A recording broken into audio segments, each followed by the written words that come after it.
After my car accident, my son and his wife coldly declared, right from my hospital bed, "We won't take care of you. Our vacation is more important." I just smiled, hired a professional caregiver, and the same day I stopped the $6,000 monthly payments they'd been receiving for years. A few hours later, my phone exploded. 87 missed calls from them. They had no idea the real consequences were only beginning. Before continuing, subscribe to the channel and write in the comments what time it is in your region right now. My name is Ruben Curtis. I'm 67 years old and I live in Phoenix, Arizona. Spent 40 years building a chain of auto repair shops from nothing. Sold them 3 years ago for $2,100,000. Now I restore classic cars in my garage. Always believed that family meant everything. Turns out I was catastrophically wrong about that. My son James wasn't always the man he is today. I remember when he was 7, running to meet me every evening when I came home from the shop, grease still under my fingernails. He'd ask me about every car I'd fixed that day, eyes wide with genuine interest. We'd sit in the garage together on weekends, and I'd teach him how an engine breathes, how every part has its purpose. He was curious, kind, eager to learn. That changed 3 years ago when he met Jennifer. Don't get me wrong, she's beautiful. Blonde hair always perfectly styled, designer clothes, smile that could sell ice to someone living in Alaska. But underneath that polished exterior, there's something calculating, cold. I saw it the first time James brought her to Sunday dinner. The way her eyes swept over my modest apartment, the slight downturn of her lips when she realized I'd downsized from the house. The way she steered every conversation toward money, properties, investments. James works as a sales manager at an auto dealership, pulls in $4,200 a month, decent salary. But Jennifer came from nothing, and now she wants everything. Within 6 months of their marriage, they started hinting. The apartment they were renting was too small. Wouldn't it be wonderful to raise a family in a real house? Didn't I have that 4-bedroom place in the Arcadia neighborhood? I made my first mistake then. I signed the house over to James. $680,000 worth of real estate, just handed it to him. Told myself I was helping my son get established, giving him the foundation I never had at his age. I moved into a 2-bedroom apartment in Paradise Valley. Smaller, quieter, but it suited me fine. Had room for my tools and my current project, a 1967 Mustang that needed everything. That wasn't enough, apparently. 6 months after they moved in, James called. They were struggling with expenses, he said. The house had costs he hadn't anticipated. Could I help out, just temporarily? I started sending them $6,000 every month. Told myself it was temporary. That was 3 years ago. The payments never stopped. Jennifer quit her job as a receptionist 2 months after the money started flowing. No point working when father-in-law was covering everything, right? She joined a yoga studio, started having bi-weekly spa appointments, filled the house with furniture that cost more than my first car. James said nothing, just accepted it all like he'd won some kind of lottery. I saw my granddaughter Lindsay more than I saw her parents. She'd call me every week, want to come over and help with the Mustang. Sweet kid, 12 years old, smart as a whip. She'd hand me tools and ask questions about the restoration process, reminding me so much of her father at that age.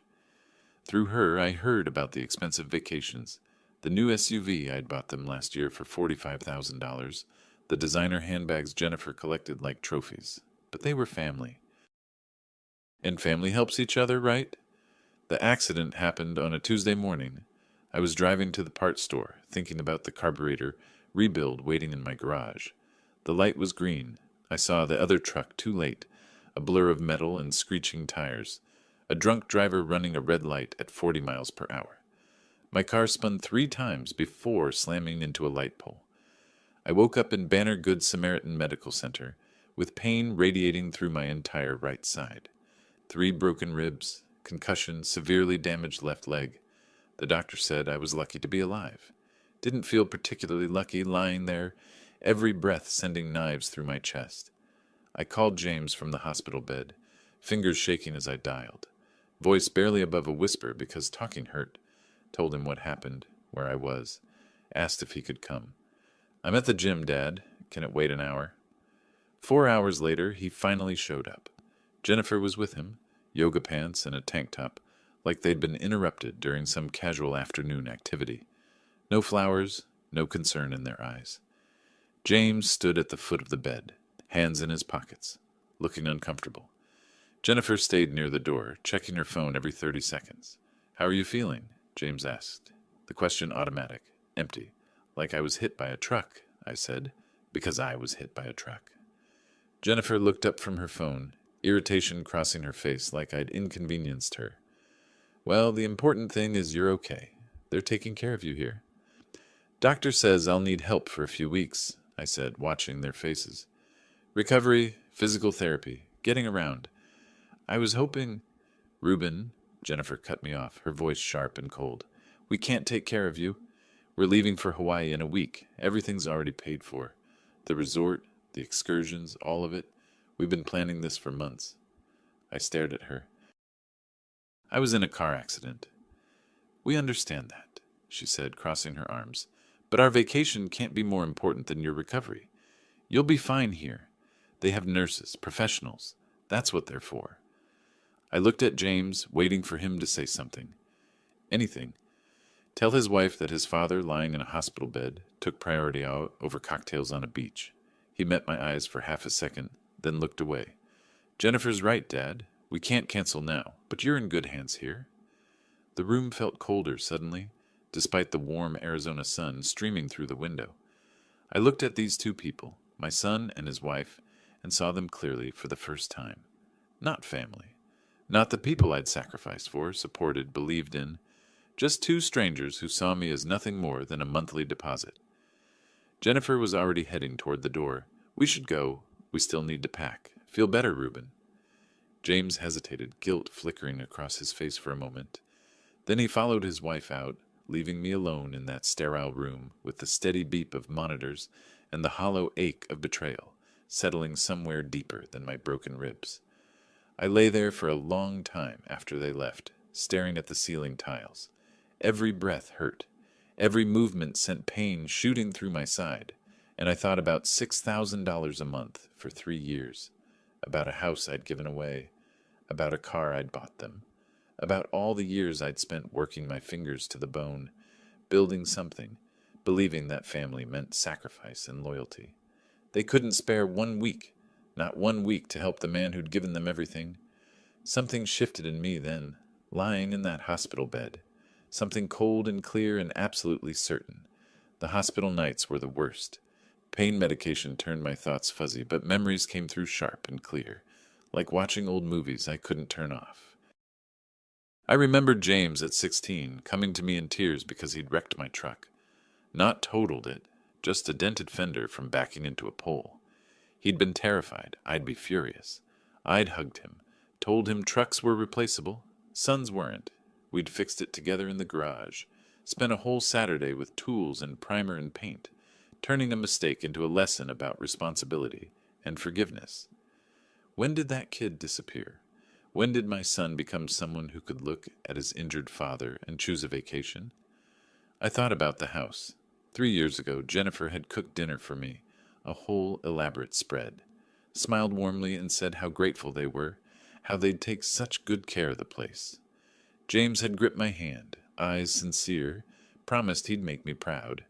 I'd felt good driving away that night, felt like I'd done the right thing as a father. The memory tasted bitter now. A nurse came in to check my vitals the next morning. Kind woman, probably in her 50s. Gentle hands. She saw me staring at my phone, at the screen showing 17 missed calls from James, 12 from Jennifer. "Family trouble?" she asked softly. I showed her the call log, told her they'd left me here to go to Hawaii, watched her expression shift from sympathy to quiet disgust. "You have people who can help you when you get out?" That question settled something in me. No, I didn't have people. I had a son who'd chosen pineapple drinks over his father's broken bones. I had a daughter-in-law who saw me as an ATM with a pulse. But I had something else too. I had money. I had clarity. And I had enough pride left to stop being a victim. "I'll figure it out," I told the nurse. That afternoon I called a home care agency, spoke with a coordinator who explained their services.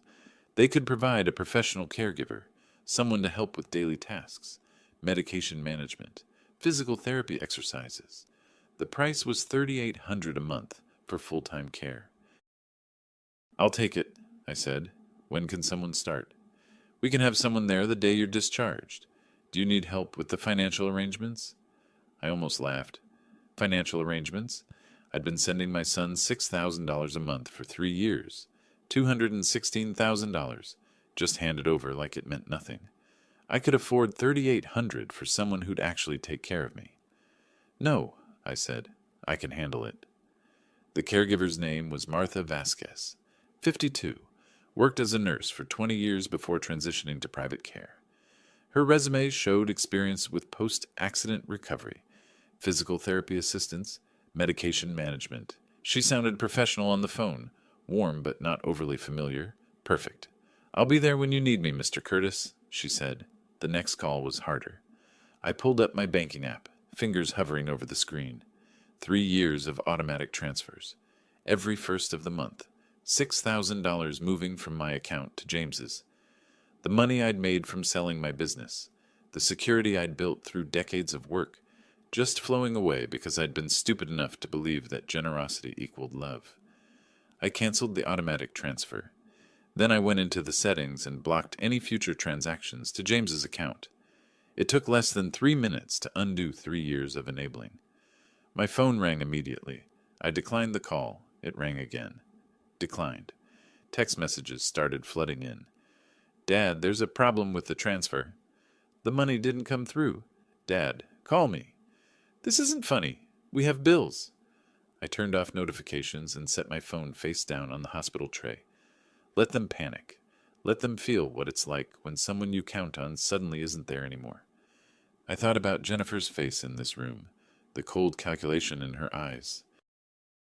The way she'd said, "Your vacation can't be more important than our recovery," like she was explaining something obvious to a child. No apology, no regret, just irritation that I'd had the audacity to get hit by a car during their vacation window. I thought about James standing there, silent, weak, letting his wife speak for both of them. The son I'd raised to stand up for what's right, to be loyal, to understand that family meant sacrifice. All those lessons, all those years, and he couldn't even tell his wife to shut her mouth and show some basic human decency. The phone kept buzzing against the tray. I could imagine them at home, at my old house, staring at their bank account in disbelief. Where was the money? This had to be a mistake. Dad would fix it. Dad always fixed everything. Not this time. Days passed in a blur of physical therapy, pain medication, and doctors checking my progress. The ribs would heal in 6 weeks. The leg needed 8 weeks minimum, possibly 12. The concussion symptoms were already improving. I'd be fine, the doctors assured me. Just needed time and proper care. Martha came to visit me 2 days before discharge, wanted to meet her client and discuss the care plan. Practical woman, no nonsense but kind. We talked about my apartment layout, what modifications might be needed, the physical therapy schedule. She asked about family support. "There isn't any," I said simply. She didn't press, just nodded. "Then we'll make sure you have everything you need." On the day of discharge, the nurse gave me my belongings and discharge paperwork. My phone showed 143 missed calls, 87 of them from Jennifer alone. The voicemails had progressed from confused to angry to desperate. I deleted them all without listening. Martha picked me up in her sedan, helped me into the passenger seat with practiced efficiency. As we pulled away from the hospital, I saw James's SUV in the parking lot, the $45,000 vehicle I'd bought them. He was probably inside, looking for me. "Too late." "Where to?" Martha asked. I gave her my apartment address in Paradise Valley. Not the house in Arcadia, not the place I'd given away. My home. As we drove through Phoenix traffic, sun blazing overhead, I felt something unfamiliar settling in my chest. Not anger exactly. Something colder, more focused. For 3 years I'd played the role of the generous father, the selfless provider. I'd let them take and take and take because I'd believed that's what family did. But they'd shown me their truth in that hospital room. They'd chosen vacation over crisis, comfort over compassion. They'd drawn the line, established the boundaries of their love, and those boundaries came with a price tag of $6,000 a month. Fine. Let them live with their choice. Martha glanced over at me. You okay, Mr. Curtis? I looked out the window at the familiar Phoenix streets, at the city where I'd built my business from nothing, where I'd raised my son, where I'd apparently learned nothing about the difference between generosity and being used. I'm better than okay, I said, and surprisingly, it was true. The next morning, I woke to the sound of my phone vibrating on the nightstand, still set to silent, still receiving calls I had no intention of answering. Through the bedroom window, Phoenix sunshine painted everything gold. Martha was already in the kitchen, coffee brewing, the smell drifting through my apartment. I checked the screen. 23 new calls overnight. 15 from James, 8 from Jennifer. Also, 3 emails and 12 text messages. The desperation was almost palpable through the digital screen. I deleted them all without reading and hobbled to the bathroom, using the walker Martha had set up. My reflection looked rough, gray stubble, shadows under my eyes, but something else too. Something harder, more alert, like I'd been sleepwalking for 3 years and finally woken up. "Coffee's ready when you are," Martha called from the kitchen. Over breakfast, she went through my medication schedule, physical therapy exercises, dietary recommendations. Professional, thorough, exactly what I was paying for. $3,800 a month, and she actually showed up. What a concept. "You have any plans for today?" she asked, clearing the plates. "Rest, mostly. Doctor's orders." She nodded, satisfied. What I didn't tell her was that I'd be resting while watching my bank account, very carefully. Watching to see exactly when James and Jennifer discovered their monthly allowance had permanently evaporated. The call came at 2:17 that afternoon. James. I let it ring. When it stopped, another call came immediately. Jennifer. I declined that one too. Then text messages started flooding in, one after another, the phone buzzing like an angry wasp. "Dad, please pick up. We need to talk about the money. There's been some kind of error with the transfer. This isn't funny anymore. Our bills are due. The house payment alone is $2,100. I almost laughed at that one. House payment? There was no mortgage on that house. I'd owned it outright when I signed it over to James.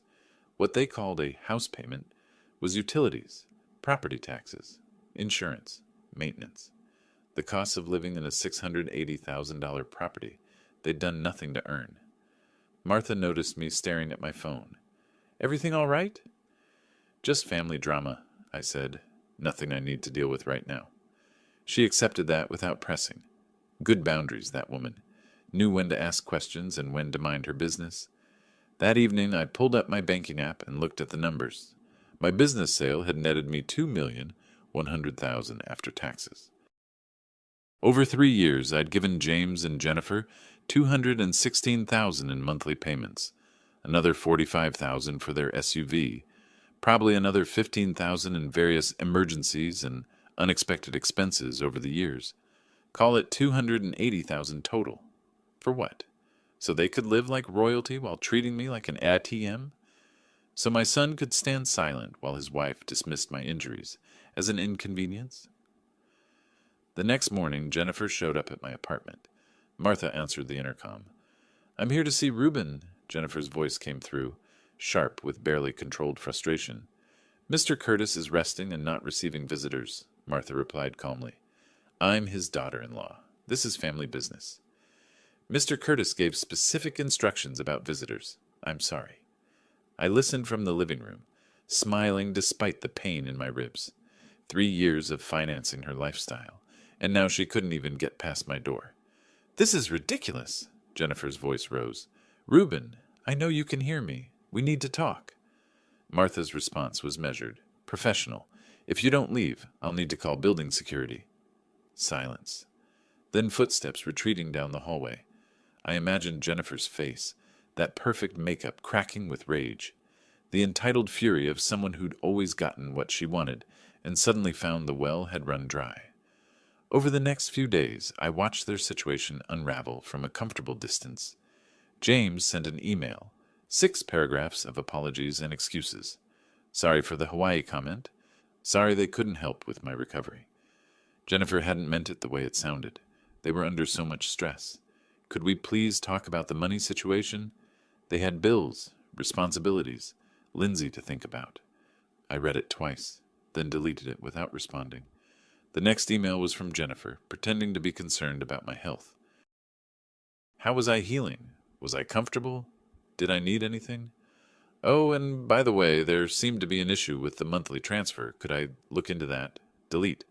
Then James tried calling from an unknown number. I answered before realizing, heard his voice crack with relief. Dad! Thank goodness. I've been trying to reach you for days. I hung up. Blocked that number too. It was fascinating, really, watching them scramble. For 3 years, I'd been the reliable source, the endless fountain of financial support. Never questioned, never appreciated, just expected. Now that the fountain had shut off, they were like fish flopping on dry land, completely unprepared for the reality of supporting themselves. A week after I came home, Martha drove me to a follow-up appointment with my doctor. On the way back, we passed a grocery store parking lot. I saw Jennifer's car, the BMW sedan I'd helped them buy 2 years ago. She was loading bags into the trunk, designer sunglasses perched on her head, yoga outfit that probably cost $200. That's her, I said quietly. Martha glanced over. Your daughter-in-law? The one and only? Jennifer looked stressed, movements jerky and irritated. She slammed the trunk harder than necessary, climbed into the driver's seat, sat there for a moment with her hands on the wheel. Even from a distance, I could see the tension in her shoulders. Good. Want me to stop? Martha asked. No, keep driving. That night, Lindsay called. My granddaughter, the only one in that family worth a conversation. Grandpa, are you okay? Mom said you were in an accident. I'm fine, sweetheart. Healing up nicely. Can I come visit? I miss you. I hesitated. Lindsay was innocent in all this, caught between her parents' greed and my justified withdrawal. Let me talk to Martha about scheduling something. How are you doing? Okay, I guess. Mom and Dad have been fighting a lot, about money and stuff. Mom keeps saying it's your fault, but I don't understand why. My fault. Of course Jennifer would frame it that way. Poor Jennifer and James, victims of the cruel father who dared to stop funding their lifestyle. Don't worry about that, Lindsay. Adult stuff. Nothing for you to worry about. Okay, I love you, Grandpa. Love you too, sweetheart. After she hung up, I sat in the quiet apartment, thinking. James and Jennifer were panicking, scrambling, making mistakes. They'd canceled their Hawaii trip, losing the $4,200 deposit. Their bank account showed $1,240, nowhere near enough to cover their monthly expenses.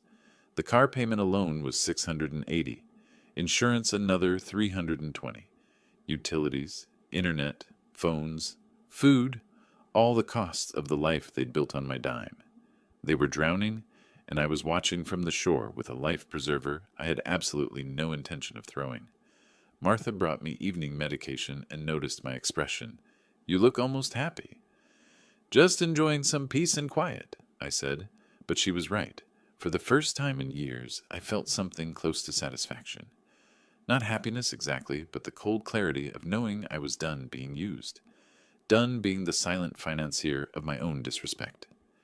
James and Jennifer had made their choice in that hospital room. They'd chosen vacations over family, comfort over compassion. Now they could live with the consequences. And I was just getting started. 2 weeks into my recovery, my ribs still ached with every breath, but my mind had never been sharper. I'd spent the time thinking, planning, remembering. Every conversation with James over the past 3 years. Every interaction with Jennifer. The pattern was clear now, obvious in hindsight. They'd been managing me, manipulating me, keeping the money flowing with just enough contact to maintain the illusion of family. I needed professional help. Not a friend, not someone I could guilt or pressure. A real professional who understood the law and had no emotional stake in my family drama. Martha drove me to downtown Phoenix on a Wednesday morning. The building was glass and steel, 12 stories of law offices and financial consultants. The directory in the lobby showed Gerald Porter, attorney at law, on the 12th floor. Family law, estate planning, property disputes. I'd found him through an online search, read reviews from clients who praised his thoroughness and discretion. The elevator ride gave me time to organize my thoughts. I wasn't here for revenge, not exactly. I was here to protect myself, to establish boundaries, to make sure that when I did decide what to do with my estate, it would be my choice, not James and Jennifer's assumption. Porter's reception area was tasteful, quiet, leather chairs, expensive art on the walls, a receptionist who smiled professionally and offered coffee.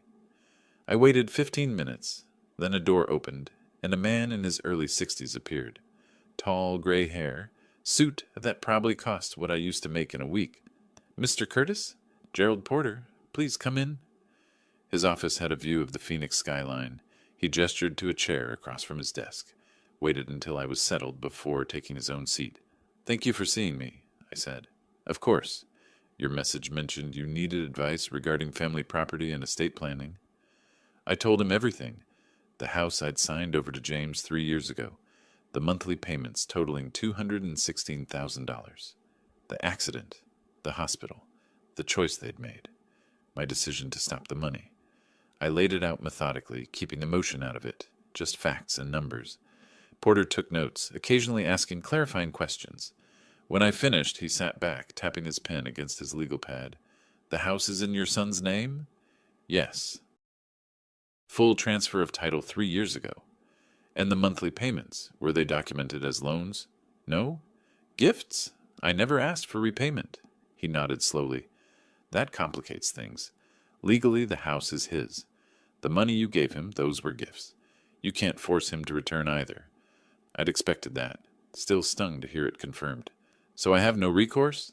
"I didn't say that." Porter leaned forward. "You said you've been paying the property taxes, utilities, maintenance on the house?" "Every year, $6,800 in property taxes alone. Probably another $3,000 annually in various repairs and expenses they couldn't or wouldn't cover." "Do you have documentation?" "Bank statements, receipts, everything." Porter's expression shifted, became more interested. "That's different. You might have grounds for a constructive trust argument, or at minimum compensation for expenses paid on property you don't own. But honestly, Mr. Curtis, that route is expensive, time-consuming, and not guaranteed. Courts don't like to overturn legitimate property transfers, even when the circumstances are morally questionable. So what do you recommend?" He set down his pen. "You've already done the most important thing, stopping the financial flow. Now you need to protect your remaining assets. You said you sold your business for $2,100,000? "Yes." "After giving your son approximately $280,000 in various forms, you have roughly $1,820,000 left?" "Close enough." Porter pulled out a fresh legal pad. "Here's what I suggest. First, we establish a living trust. This protects your assets from probate, gives you complete control over distribution, and most importantly, it's revocable. You can change it anytime." "Why would I need to change it?" "Because situations evolve, Mr. Curtis. Maybe your son comes to his senses. Maybe you decide to forgive him. Maybe you want to provide for your granddaughter without her parents getting access. A trust gives you flexibility." I thought about Lindsay, 12 years old, innocent, caught in her parents' financial collapse. She deserved something, just not them. "What about my son?" Porter met my eyes. "What about him? It's your money, your assets, your decision. You can leave him everything, nothing, or anything in between. The trust makes your wishes legally binding." "Nothing," I said. "I want to leave him nothing." A slight pause. "Are you certain? In your current emotional state?" "I'm certain." My voice came out harder than intended. He made his choice. He chose a vacation over helping his injured father. His wife chose cocktails over compassion. They've received $280,000 from me in 3 years and couldn't spare 1 week when I needed them.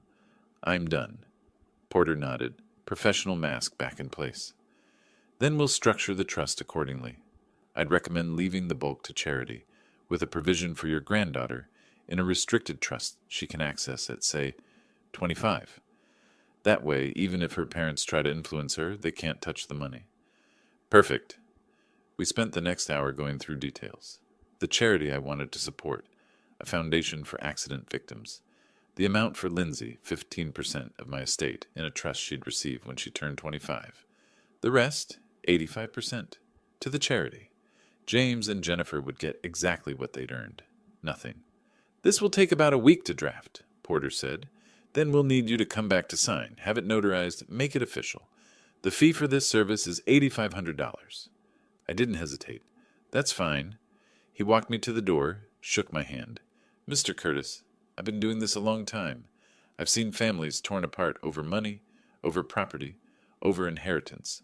What you're doing is protecting yourself. That's not cruel. That's smart. Martha was waiting in the lobby. She helped me to the car, didn't ask questions. On the drive back to my apartment, I watched Phoenix scroll past the window. The city where I'd built my business, raised my son, apparently failed as a father in some fundamental way. But I hadn't failed. I'd been generous, supportive, loving. James and Jennifer had failed. They'd failed the basic test of family, being there when it mattered. Back home, I settled into my recliner with a heating pad for my ribs. My phone showed 6 new messages from James. I deleted them without reading. Whatever he wanted to say, whatever excuses or justifications he'd constructed, I didn't need to hear them. The paperwork would be ready in a week. 1 week until my new estate plan became official. 1 week until James and Jennifer discovered that their future inheritance had vanished like their monthly payments. I imagined their faces when they found out. The shock, the outrage, the desperate scrambling. Jennifer would blame James. James would blame me. Neither would accept responsibility for their own choices. Martha brought me lunch, noticed my slight smile. Good meeting with the lawyer? Very productive, I said. She didn't press, just left me to eat in peace. Smart woman. Understood boundaries, respected privacy. Everything my family had failed to learn. That evening my phone rang. Unknown number. Against my better judgment, I answered. Reuben, please don't hang up. James's voice strained, desperate. We need to talk. About what? The money, the situation, everything. Can we please just meet? Have a conversation? I'll come to you, wherever you want. No. Dad, please. Jennifer and I, we made a mistake. We see that now. We should have been there for you. We're sorry. Sorry. Such a small word for such a massive betrayal. Sorry didn't erase choosing Hawaii over my hospital bed. Sorry didn't refund the $280,000 they'd spent like water. You're sorry because the money stopped, I said, not because you hurt me. That's not true. Goodbye, James. I hung up, blocked that number too. Outside my window, the Phoenix sunset painted the sky orange and purple. Beautiful, indifferent. The city didn't care about my family drama, my pain, my plans. It just kept existing, moving forward, same as always. I thought about my new estate plan, about the surprise waiting for James and Jennifer. They thought I was weak, then I'd eventually cave. That family obligation would override my pride. They didn't understand what they'd created in that hospital room. They'd wanted me to understand my place in their lives. Financier, not father. A TM, not family. Fine. I understood perfectly now, and understanding, I was realizing, was the first step toward making them understand something too. Actions have consequences, choices have costs. And the father they'd dismissed as a convenient source of income had more fight left than they'd ever imagined. The trust would be ready in a week. After that, well, we'd see how James and Jennifer handled discovering their inheritance had gone to strangers and their daughter. I smiled, settling deeper into my chair. My ribs hurt, my leg throbbed, but my conscience was clear. Let them panic. Let them scramble. Let them finally understand what it felt like when the person you counted on decided you weren't worth the effort. 3 weeks after my meeting with Porter, my physical recovery was progressing nicely. The ribs had stopped screaming with every breath, reduced to a dull ache. My leg was stronger, the walker replaced by a cane. Martha had me doing physical therapy exercises twice daily, building back muscle and mobility. My body was healing. James and Jennifer's situation, on the other hand, was deteriorating spectacularly. I knew this because Lindsay called me one afternoon, voice small and worried. "Grandpa, can we talk?" "Of course, sweetheart." "What's going on?" "Mom and Dad are fighting again. About money. Mom's really angry. She got a job and she hates it." I kept my voice neutral. "A job? That's good, isn't it? I guess. She works at some boutique in Scottsdale. She comes home every night and complains about the customers, about having to stand all day, about how the other girls there are stupid. Then she and Dad fight about bills. I could picture it perfectly. Jennifer, who'd spent 3 years doing yoga and getting spa treatments on my dime, now forced to work retail, standing behind a counter, smiling at customers, dealing with returns and complaints. The indignity of it must be eating her alive. What does your dad say? Not much. He just looks tired all the time. They keep saying it's your fault that you abandoned us. But Grandpa, you were hurt. You needed help and they went on vacation. That's not right, is it? Smart kid. Too smart for her own good sometimes. Lindsay, this is between me and your parents. You don't need to worry about it. Can I come visit you? I miss working on the Mustang. Let me arrange something with Martha. We'll make it happen, okay? After we hung up, I sat with that information. Jennifer working retail for what? $2,600 a month? James's salary was $4,200. Together, maybe $6,800 before taxes. Call it $5,500 after. Their monthly expenses, based on the lifestyle I'd been funding, $2,100 for utilities and property taxes on the house, $680 for the SUV payment, $320 for insurance, $450 for groceries if they were being careful, $280 for phones and internet. That was about $3,800, leaving them maybe $1,700 for everything else. Gas, clothes, entertainment, emergencies, all the little things that add up.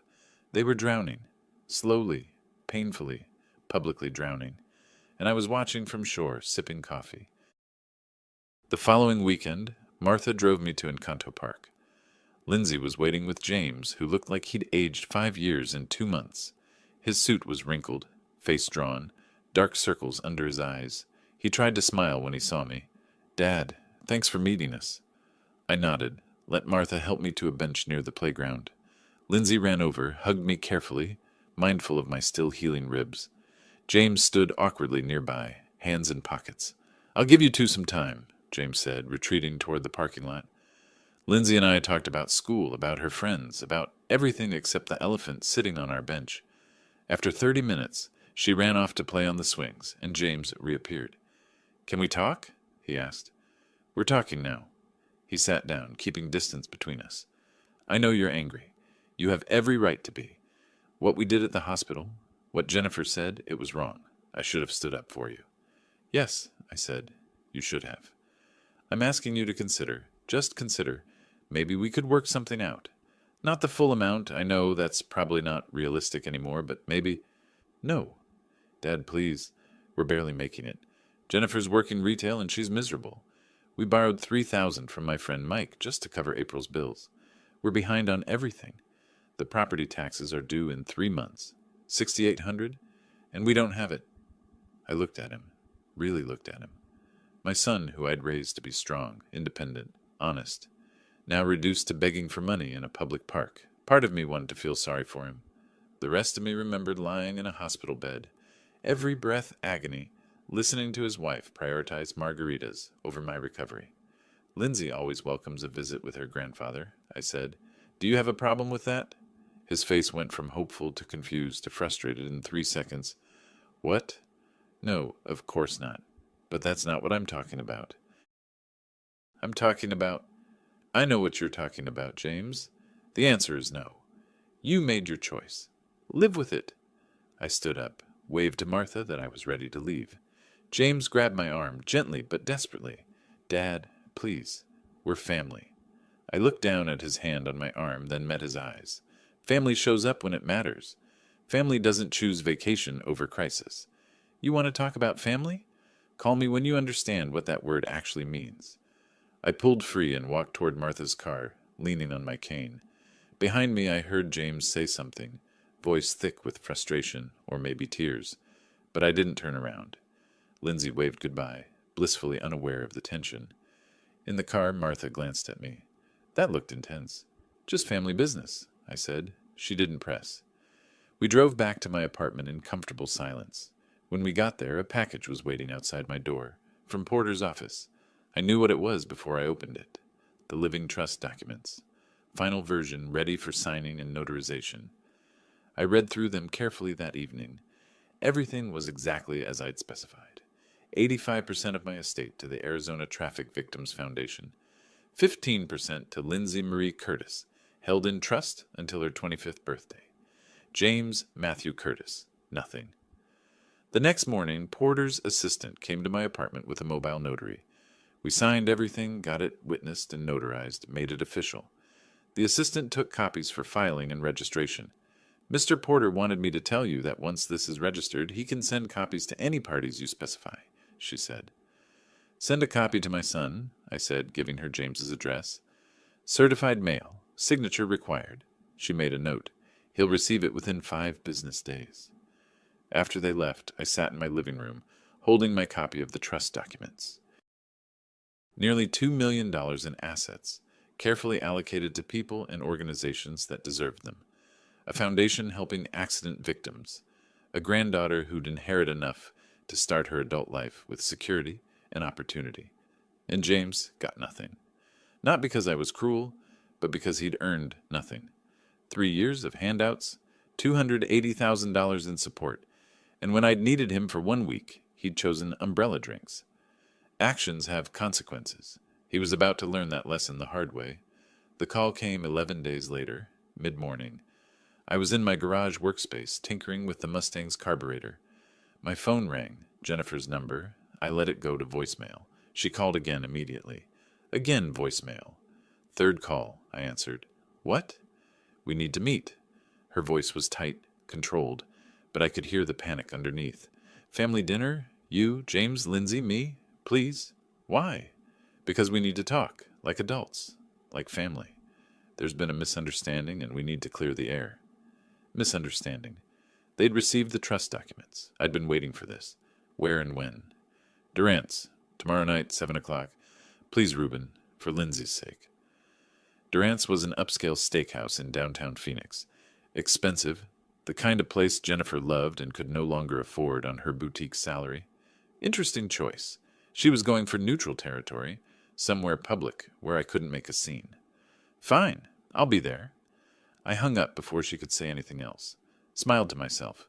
They thought they could manipulate me over dinner, maybe appeal to my emotions, guilt me back into funding their lifestyle. They had no idea what was coming.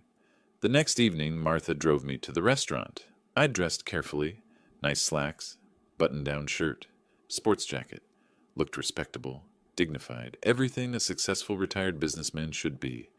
They were already seated when I arrived. James in a suit that needed pressing, Jennifer in a dress that was probably new, but looked cheap in this lighting. Lindsay was there too, coloring on a kid's menu, oblivious to the tension radiating from her parents. "Grandpa!" She hopped up, hugged me. I hugged her back, then let Martha help me into the booth, across from James and Jennifer. "Thank you for coming," Jennifer said, smile bright and fake as cubic zirconia. "We've missed you so much, haven't we, James?" James nodded, not meeting my eyes. "Yeah, Dad, it's good to see you."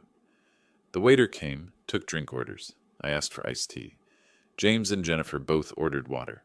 No wine, no cocktails. Couldn't afford it anymore, apparently. "How are you feeling?" Jennifer asked, still playing the concerned daughter-in-law role. "Your injuries, are they healing well?" "Fine." "That's wonderful. We were so worried about you. I know things got off to a rough start after your accident, and we felt terrible about that, haven't we, James?" Another nod from James. The man looked like he wanted to be anywhere else. Jennifer continued, smile never wavering. "The thing is, Reuben, we've had some time to think. About family, about what's important, and we realized that we made mistakes. Real mistakes. We should have been there for you. We should have canceled Hawaii. Should have helped with your recovery. We see that now." I sipped my tea, said nothing. "So we wanted to apologize, sincerely, and hope that maybe we could move forward, start fresh, be the family we should have been all along." The waiter returned. I ordered the ribeye, medium rare. Lindsay got chicken fingers. James and Jennifer both ordered the cheapest items on the menu, a house salad for Jennifer, pasta for James. Watching them economize was almost painful. After the waiter left, Jennifer leaned forward, dropping the cheerful act slightly. "Reuben, we got your letter. From your lawyer. The trust documents. There it was, the real reason for this dinner. Did you? That has to be a mistake. Some kind of error. You can't actually intend to leave James out of your estate entirely. I cut into my steak, took a bite. Perfect. No mistake. Her face went pale, smile finally cracking. That's not fair. We're your family. James is your son. You can't just cut him out because of one argument. One argument? I set down my knife and fork, looked at her directly. Is that what you call it? I was in a hospital bed with broken ribs, a concussion, and a damaged leg. I asked for help. You told me your vacation was more important. That wasn't an argument, Jennifer. That was a choice. James finally spoke up. Dad, please, can we talk about this reasonably? Maybe we could work something out, some kind of arrangement. Arrangement? I almost laughed. You mean like the arrangement where I gave you a $680,000 house? Or the arrangement where I sent you $6,000 every month for 3 years? Or the arrangement where I bought you a $45,000 SUV? Which arrangement are you referring to, James? Lindsay looked up from her coloring, sensing the tension. Jennifer put on a bright smile for her. Honey, why don't you go to the bathroom and wash your hands before dinner? After Lindsay left, Jennifer's mask dropped completely. Her voice went cold, sharp. This is about money. You're trying to manipulate us. I'm protecting my assets, I said calmly, something I should have done 3 years ago. We're not asking for everything, James said, desperation creeping into his voice. Just, maybe we could talk about some kind of support? We're struggling, Dad. Really struggling. Jennifer's working retail. We borrowed money from friends. We're behind on bills. The house alone. The house I gave you, I interrupted. The house that's in your name, that you own free and clear, that you could sell tomorrow if you needed to. It's our home, Jennifer said. Where we're raising your granddaughter. Then I suggest you figure out how to afford it, because I'm done subsidizing your lifestyle. I reached into my jacket pocket, pulled out a folded piece of paper, the trust summary Porter had prepared. I slid it across the table. This is how my estate will be distributed. 85% to the Arizona Traffic Victims Foundation, 15% to Lindsay, in a trust she'll receive when she turns 25, 0% to James. James picked up the paper with shaking hands, read it, went even paler than Jennifer. Dad, this can't be. $216,000, I said quietly. That's how much I gave you in monthly payments over 3 years, plus the house, plus the car, plus various emergencies and expenses. Call it $950,000 total. And when I needed you for 1 week, you chose cocktails. We made a mistake, Jennifer's voice rose, then dropped when nearby diners glanced over. One mistake, and you're punishing us forever? I'm not punishing you. I'm just not rewarding you anymore. There's a difference. I stood up, left 3 $20 bills on the table for my meal and Lindsay's. When Lindsay comes back, tell her Grandpa had to leave, but I'll call her soon. Enjoy your dinner. Martha was waiting outside. As we drove away, I looked back through the restaurant window. James had his head in his hands. Jennifer was staring at the trust summary, face twisted with rage and disbelief. They'd thought they could manipulate me, guilt me, appeal to my sense of family obligation. They hadn't understood that family goes both ways. That loyalty requires reciprocity, that you can't demand support from someone you abandoned when they needed you. In the car, Martha glanced at me. Went well? Better than expected, I said, and it was true. Watching Jennifer's perfect facade crack, seeing James's hands shake as he read that document, knowing they finally understood that their gravy train had permanently derailed. It was better than any medication for my healing ribs. They'd made their choice in that hospital room. Now they were living with the consequences, and I was just getting started. 2 weeks passed in relative peace. My physical therapy was going well, the cane now more precautionary than necessary. Martha had reduced her hours to part-time, coming 3 days a week instead of daily. I was regaining independence, rebuilding strength, and thoroughly enjoying the silence from James and Jennifer, until the certified letter arrived. It came from a law firm I didn't recognize, Feldman and Associates. I opened it at my kitchen table, Martha making lunch nearby. The letter was formal, cold, legal language that took me a moment to parse. Then I understood. James was petitioning the court to declare me mentally incompetent. I read it again, slower. They were claiming I'd suffered cognitive impairment from my concussion, that my decision to alter my estate plan was evidence of diminished capacity, that I required a guardian to manage my affairs. They'd attached a psychological evaluation from someone named Dr. Patricia Lansing, claiming I showed signs of confusion, memory loss, and poor judgment. I'd never met Dr. Patricia Lansing in my life. "Everything okay?" Martha asked, setting a sandwich in front of me. I showed her the letter. She read it, eyebrows rising. "Can they do this?" "Apparently they're trying." I called Porter immediately. He answered on the second ring. "Reuben, what can I do for you?" "I just received a petition claiming I'm mentally incompetent. From my son." A pause. "Forward it to me, now." I scanned and emailed it while still on the phone. Heard Porter's keyboard clicking as he opened the attachment. "This is garbage," he said flatly. "Have you ever met this doctor?" "Lansing?" "Never." "Then this evaluation is worthless. They're desperate, throwing anything at the wall to see what sticks. We'll need to respond formally, and we'll need our own medical evaluations. Real ones. Can you be available for appointments this week?" "Whatever it takes." "Good. I'll set up appointments with a neurologist, psychiatrist, and your primary care physician. We'll document your cognitive function thoroughly. In the meantime, don't engage with James or Jennifer at all. No calls, no meetings, nothing. Understood?" "Understood." After I hung up, I sat with the letter, reading it again. The audacity was almost impressive. They'd gone from begging for money to trying to have me declared incompetent. Jennifer's work, no question. This had her fingerprints all over it. The medical evaluations happened quickly. Porter had connections, got me appointments within 3 days. A neurologist put me through cognitive tests, memory assessments, problem-solving exercises. A psychiatrist did the same, plus emotional wellness screening. My primary care doctor reviewed my recovery, confirmed my concussion had healed completely. Every test came back the same. Perfectly normal cognitive function for a 67-year-old man. No signs of impairment, confusion, or diminished capacity. Porter filed our response with the court, along with all 3 medical evaluations. He also filed a counter-petition for malicious prosecution and requested they reimburse my legal costs, which were adding up fast. $12,000 so far. The court date was set for mid-July. Until then, all I could do was wait and watch James and Jennifer dig themselves deeper. 2 days before the hearing, they showed up at my apartment. I was in the garage, working on the Mustang's transmission, when Martha buzzed the intercom. "Mr. Curtis, your son and daughter-in-law are here. They're insisting on seeing you." I wiped my hands on a rag. "Let them in." 15 minutes, no more. Martha met them at the door, made it clear they had limited time. I stayed in the living room, standing, not offering them seats.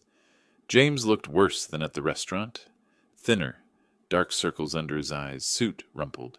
Jennifer was immaculate, as always, but her expression was pure ice. "Dad, we need to talk," James started. "You have 12 minutes left." Jennifer stepped forward. "This lawsuit, it's not what you think. We're trying to help you." I laughed, couldn't help it. "Help me? By declaring me incompetent?" "You're making irrational decisions," she said. "Cutting your son out of your will, refusing to help your own family. These aren't the actions of someone thinking clearly." "No," I said calmly. "These are the actions of someone who learned his family only valued him as a bank account, who learned that when he was hurt and needed help, that family chose vacation over compassion." James flinched. Jennifer kept going, voice rising slightly. "We made a mistake. We admitted that. But what you're doing is cruel, vindictive. You're destroying your relationship with your son, with your granddaughter." "Don't," I said, voice dropping to something colder. "Don't you dare bring Lindsay into this. She's innocent. She calls me, wants to visit, actually cares. You two? You're here because you want money. That's all you've ever wanted." "That's not fair," James tried. "Fair?" I pulled out my phone, opened my banking app, showed them the screen. "Here's fair. $216,000 in monthly payments over 3 years. Here's fair. A $680,000 house I signed over to you. Here's fair. $45,000 for a car. Here's fair. Me lying in a hospital bed with broken ribs, and you choosing Hawaiian cocktails. The silence was sharp enough to cut. When you needed help getting established, I gave you everything, I continued. When I needed help recovering from an accident, you gave me nothing. So yes, I changed my will. Yes, I stopped the payments. And yes, I'm perfectly sane and competent to make those decisions. Jennifer's mask cracked completely. This lawsuit is happening whether you like it or not. We have evidence. We have a doctor's evaluation. You have a fraudulent evaluation from a doctor I've never met, I said. I have 3 legitimate evaluations from board-certified specialists, confirming I'm perfectly healthy. So please, Jennifer, take this to court. I'm looking forward to it. Her face went white, then red. James grabbed her arm before she could say whatever was building behind her clenched jaw. We should go, he muttered. You have 2 minutes left, I said. But yes, you should go. At the door, James turned back. Dad, I'm sorry. I really am. But we're desperate. We need help. Then get jobs, budget, sell the house if you have to. Figure it out like everyone else does, because I'm done being your solution to problems you created. They left. I watched from the window as they got into their SUV. No, wait, a different car. Older sedan. They'd sold the SUV. Good. Reality was setting in. Martha appeared beside me. You okay? Never better, I said, and I meant it, because in 3 days we'd be in court, and I'd get to watch James and Jennifer explain to a judge why they thought their perfectly healthy father was incompetent to manage his own affairs. The irony was delicious. They'd spent 3 years treating me like a mindless ATM. Now they were about to discover I'd never been sharper. The courtroom was smaller than I'd expected. Wood paneling, fluorescent lights, a judge's bench that looked like it had seen better days. Porter sat beside me at one table, reviewing notes. Across the aisle, James and Jennifer sat with their lawyer, a younger man who looked uncomfortable with the whole situation. The judge entered. Everyone stood. Judge Patricia Morrison, mid-50s, no-nonsense expression. She sat, gestured for everyone else to sit, opened the file in front of her. This is a petition for guardianship based on alleged mental incapacity, she said, looking at James's lawyer. Counselor, present your case. The lawyer stood, cleared his throat. Your Honor, we're seeking to establish guardianship for Mr. Reuben Curtis on the grounds that he's suffering cognitive impairment following a serious car accident. We have documentation from Dr. Patricia Lansing indicating... Your Honor, Porter interrupted, standing, before we proceed, I need to establish something. Mr. Curtis, have you ever met Dr. Patricia Lansing? No. Have you ever been contacted by Dr. Lansing for evaluation? No. Porter turned to the judge. Your Honor, the petitioners have submitted a psychological evaluation of a man the psychologist has never met. This is not only medically fraudulent, it's potentially criminal. The judge's expression shifted. She looked at James's lawyer. Is this accurate? The lawyer's face went pale. He leaned over, whispered urgently with Jennifer. She whispered back, face tight. He straightened. Your Honor, we were provided this evaluation by Dr. Lansing, who is a friend of Mrs. Curtis. She was operating on information provided by the family. So she evaluated him based on hearsay? The judge's voice went sharp. Without ever examining the patient? She was trying to help. That's not how medical evaluations work, Counselor. Do you have any legitimate evidence of cognitive impairment? Silence. James stared at the table. Jennifer's jaw was clenched so tight I thought her teeth might crack. Porter stood again. Your Honor, we have 3 independent medical evaluations, all conducted within the past 2 weeks. Neurology, psychiatry, and primary care. All conclude that Mr. Curtis has no cognitive impairment whatsoever. He's fully competent to manage his own affairs. He submitted the documents. The judge read them, taking her time. When she looked up, her expression was decidedly unfavorable toward James's table. Mr. Curtis, she said, looking at me, can you tell me why your son believes you're incompetent? I stood. Your Honor, I recently changed my estate plan. Previously, my son was the primary beneficiary. I altered it to leave most of my estate to charity, with a trust for my granddaughter. My son is unhappy with this decision. And why did you make this change? Because when I was hospitalized after the accident, my son and his wife refused to help with my recovery. They chose to go on vacation instead. I decided then that I wanted my assets to go to people and organizations that actually valued me. The judge looked at James and Jennifer. Is this accurate? James's lawyer started to stand, but the judge waved him down. I'm asking your clients directly. Mr. Curtis, did you refuse to help your father after his accident? James stood slowly. We had a vacation planned, Your Honor. We couldn't cancel. You couldn't cancel a vacation to help your injured father? It was already paid for, so you chose money over your father's well-being. The judge's voice could have frozen water. And now you're here claiming he's incompetent because he chose to stop giving you money? Jennifer stood up, ignoring her lawyer's restraining hand. Your Honor, this isn't about money. It's about my father-in-law making decisions that aren't in his best interest. Not in his best interest? I couldn't help it. The words came out before I could stop them.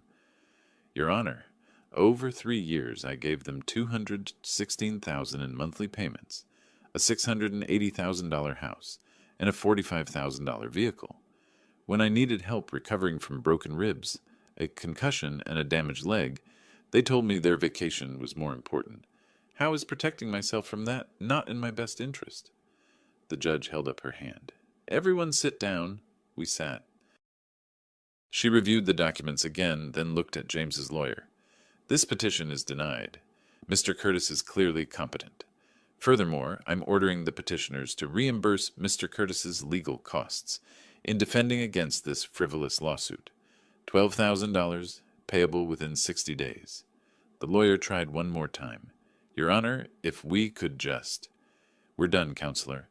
This was a waste of the court's time and a transparent attempt to manipulate an estate plan through legal coercion.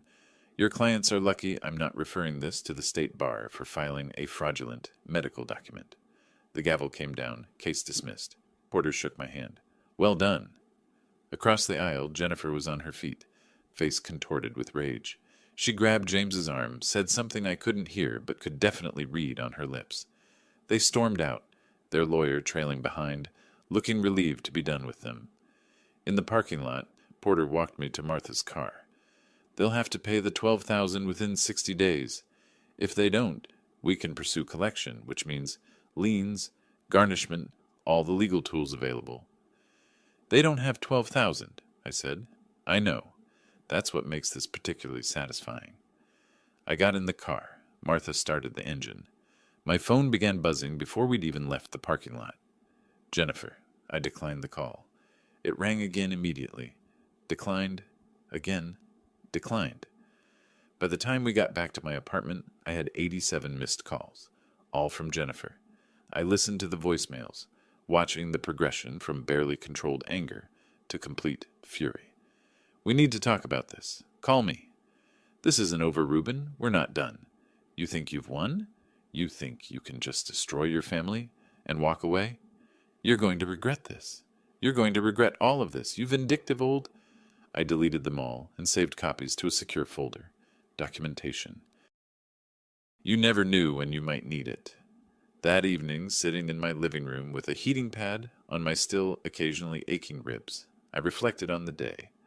James and Jennifer had tried to have me declared incompetent, had submitted fraudulent medical evidence, had made fools of themselves in court, and now they owed me $12,000 they didn't have.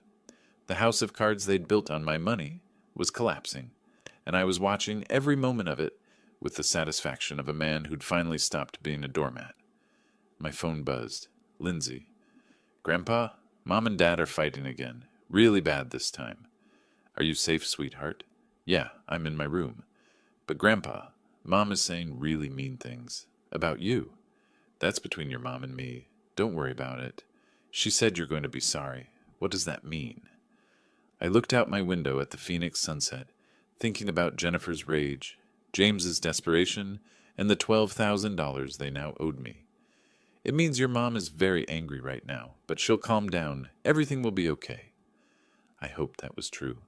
But looking at those 87 missed calls, listening to Jennifer's voice progress from controlled to unhinged, I had a feeling this wasn't over. The difference was, this time, I was ready for whatever came next. The weeks that followed the court hearing were quieter than I expected. No calls from James or Jennifer, No surprise visits, just silence, which somehow felt more ominous than their previous harassment. Porter kept me updated. They hadn't paid the $12,000. The 60-day deadline was approaching, and their financial situation was apparently deteriorating rapidly. Through legal channels, Porter had learned they'd accumulated additional debts, trying to maintain their lifestyle. Credit cards, personal loans, borrowed money from friends. The total was nearing $28,000. "They're drowning," Porter said during one of our phone calls, "and they're making it worse by refusing to adjust." I thought about that. James and Jennifer, so accustomed to living on my money, couldn't accept their new reality. They kept spending, kept borrowing, kept hoping I'd cave and restore their allowance. They hadn't learned a thing. Early autumn brought news through Lindsay. She called one afternoon, voice small and worried. "Grandpa? Mom and Dad sold the car? The nice one? Now we have this old Toyota, and Mom hates it. She says it's embarrassing." "How are you doing, sweetheart?" "I'm okay. But Mom got fired from her job. She yelled at a customer, and the manager fired her right there. Now she's home all the time, and she's really angry." I kept my voice calm. "And your dad?" "He asked his boss for more money, but they said no. He's been looking really tired. They fight every night about bills." "Grandpa, is it true that you're not giving them money anymore?" "Yes, that's true." "Mom says it's your fault they're struggling, but Dad said something different the other day. He said it's his fault for taking advantage of you. They had a big fight about that." Interesting. James was starting to understand.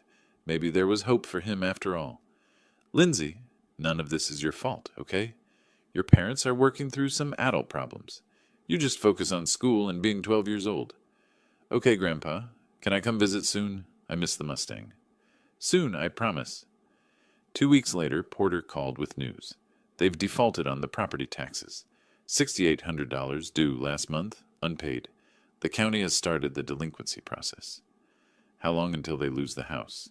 If they don't pay within 90 days, the county can initiate foreclosure proceedings. We could potentially purchase the tax lien, which would give us leverage, but no, I said immediately. I don't want the house. Let the county handle it. Are you sure? This could be. I'm sure. This isn't about the house, Gerald. It never was. What I wanted was for James to understand that actions have consequences, that you can't build a life on someone else's generosity and then abandon them when they need help. The house was just a symbol of everything that had gone wrong between us. 3 days later, James called. I almost didn't answer, but something made me pick up. "Dad," his voice sounded hollow. "Can we meet? Please. Just you and me." "Where?" "Anywhere you want. I just need to talk to you." We met at a coffee shop in Scottsdale, neutral territory. Martha drove me, waited outside. James was already there when I arrived, sitting in a corner booth, looking like he'd aged a decade since the court hearing. His suit was wrinkled, face gaunt, hands shaking slightly as he held his coffee cup. I sat down across from him, said nothing. Let him start. "I'm selling the house," he said quietly. "Jennifer filed for divorce 2 days ago. She took Lindsay, has temporary custody. Says she didn't sign up for poverty." He laughed, a bitter sound. "She's right. She signed up for your money, not for me." "James..." "No, let me finish." He looked up, met my eyes. "You were right. About everything. We used you. I used you. Took your money, took your house, took your generosity. And when you needed us, we chose a vacation. I chose a vacation over my father lying in a hospital bed." Silence. In the background, the coffee shop's ambient noise continued, oblivious to the reckoning happening in this corner booth. "I don't know when it happened," James continued. "When I stopped being your son and started being Jennifer's accessory. When I stopped working for things and started expecting them. But somewhere along the way, I lost myself, and I lost you. Why are you telling me this now? Because I need you to know I understand. What you did, cutting us off, changing the will, all of it, you were right. We deserved it. I deserved it." He paused, swallowed hard. "I'm not asking for money.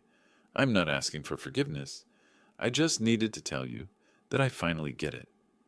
I studied my son, saw the exhaustion, the genuine remorse, the broken pride.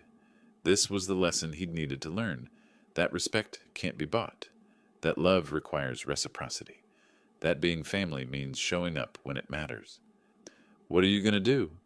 Sell the house, pay off the debts, start over. I've got about 31,000 in debts total between the court costs, property taxes, and everything else. The house should sell for around 665,000. After debts, I'll have enough to buy a small apartment and save the rest. Actually live within my means for once. And Lindsay? His face crumpled slightly. Jennifer has temporary custody, but I'm fighting for joint. I want to be part of my daughter's life, even if I couldn't be part of yours. I sipped my coffee, thinking. James had hit rock bottom. The question was whether he'd actually learned from it, or was just performing remorse to get back in my good graces. I'm not changing the will, I said. Not yet. Maybe not ever. You need to prove that this change is real, not just temporary. I understand. But Lindsay shouldn't suffer for her parents' mistakes. I'll make arrangements with my lawyer to help with her expenses. Education fund, things like that. Not through you or Jennifer, directly to her benefit. James nodded, tears in his eyes. Thank you. Don't thank me. Just be a better father to her than you were a son to me. That's all I want. I stood up to leave. James stood too, extended his hand. I looked at it for a moment, then shook it. Not forgiveness, not yet, but acknowledgement, a first step. As Martha drove me home, I thought about Jennifer. She'd left James, taken Lindsay, run from the consequences of her own choices. She'd never learn. But James, maybe, just maybe, he was finally growing up. The house sold 3 weeks later for $665,000. James paid his debts, bought a modest 2-bedroom apartment for $180,000, and put the rest in savings. $453,800, money he actually owned, earned through the sale of property I'd given him, now his responsibility to manage. I heard through Lindsay that Jennifer was living with her mother, working part-time at a nail salon, bitter about how her life had turned out. She'd married James for the lifestyle I provided, and when that disappeared, so did she. Predictable. James, surprisingly, was doing better. He'd thrown himself into work, finally showing the kind of initiative he should have demonstrated years ago. His boss noticed, gave him a raise, $5,100 a month now. Not extravagant, but enough to support himself and share custody of Lindsay. On a cool October afternoon, my doorbell rang. Martha answered, came back with a surprised expression. It's James, and Lindsay's with him. I'd been working on the Mustang in the garage. I came out, wiping my hands on a rag. James stood in my living room, Lindsay beside him, both looking nervous. Grandpa, Lindsay ran to me, hugged me carefully. I missed you so much. Missed you too, sweetheart. I looked at James over her head. This is unexpected. James cleared his throat. I wanted to bring Lindsay by, and I wanted to say something. He paused, gathering courage. Dad, I'm not asking for money. I'm not asking you to change the will. I don't deserve any of that. I just want to say that you were right about everything. I was a greedy fool who valued comfort over character, who took advantage of your generosity and threw it back in your face when you needed me most. Lindsay looked between us, understanding more than a 12-year-old probably should. I've been thinking about what you said at the coffee shop, James continued. About being a better father to Lindsay than I was a son to you. That's what I'm trying to do now. Work hard, live within my means, be present for my daughter. Not because I'm hoping you'll reward me, but because it's who I should have been all along. I studied him. He'd lost weight, gained some dignity. The expensive clothes were gone, replaced by something simpler, more honest. He looked tired but determined, like a man who'd finally stopped running from responsibility. Lindsay, I said, why don't you go to the garage? The Mustang's out there, and there's a new wrench set you can look at. She lit up, ran off. Once she was gone, I turned back to James.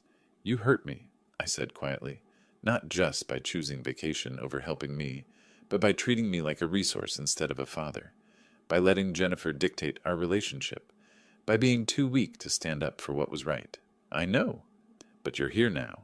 You're trying. That counts for something. James's eyes welled up. I don't expect you to forgive me. Good, because I haven't. Not yet. Maybe not ever. I paused. But I'm willing to see if you've actually changed. We can start with weekly dinners, you, me, and Lindsay.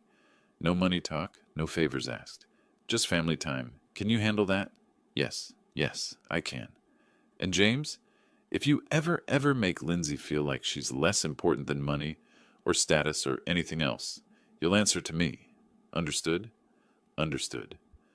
We stood there, father and son, with years of damage between us, and maybe, just maybe, a thin thread of possibility connecting us again. Now go get Lindsay, I said. Show me you remember how to change spark plugs. I know I taught you once. The afternoon passed, working on the Mustang together. James's hands remembering skills he'd learned decades ago. Lindsay asking questions and handing us tools. It wasn't forgiveness. It wasn't resolution. But it was a start. After they left, Martha found me in the garage, still tinkering with the engine. She brought coffee, leaned against the workbench. That was nice, she said. Them visiting? It was. You think he's really changed? I don't know. Time will tell. I took a sip of coffee. But he's trying. That's more than I expected 6 months ago. Martha smiled. You're a good man, Reuben Curtis. I'm a man who stopped letting people walk all over him. There's a difference. I turned back to the Mustang, this 1967 beauty I'd been restoring for 3 years. All this time, I'd been fixing this car while my relationship with my son fell apart. Now the car was nearly done, and my relationship with James was getting its first real repair work in years. I adjusted the carburetor one more time, checked the connections, then climbed into the driver's seat, turned the key. The engine caught immediately, roared to life with that perfect, throaty sound that only a classic V8 can make. Powerful, clean, exactly right. Martha laughed from the doorway. You finally got it running! I finally got a lot of things running, I said, climbing out, unable to keep the smile off my face. I stood there in my garage, listening to that perfect engine, and thought about the past months. The accident, the betrayal, the decision to stop being a victim, the legal battles, the financial pressure, watching James and Jennifer's carefully constructed life collapse under the weight of their own choices. Jennifer was gone, bitter and unchanged. James was broke, but maybe, finally, becoming a man. And I was here, healthy, independent, with my self-respect intact, and a classic Mustang that ran like a dream. You know, Martha, I said, sometimes the best revenge isn't about destroying someone. It's about letting them see exactly what they threw away and making sure they understand they'll never get it back on the old terms. She raised her coffee mug in salute. To justice, then. To justice, I agreed. The Mustang idled perfectly, that beautiful rumble filling the garage. I'd rebuilt this engine from nothing, piece by piece, with patience and skill. Maybe I could rebuild my relationship with James the same way, different than before. Better boundaries, clearer expectations, earned rather than given. Or maybe not. Maybe James would slip back into old habits, and I'd have to walk away permanently. But at least now, I'd know I gave him a real chance to prove he'd changed. Either way, I was done being taken advantage of, done letting people treat me like an ATM with a pulse, done sacrificing my dignity for people who didn't value it. I'd learned my lesson. The question was whether James had learned his. Time, as always, would tell. If you like this story, please like this video, subscribe to the channel, and share your impressions of this story in the comments. To listen to the next story, click on the box on the left. Thank you for watching.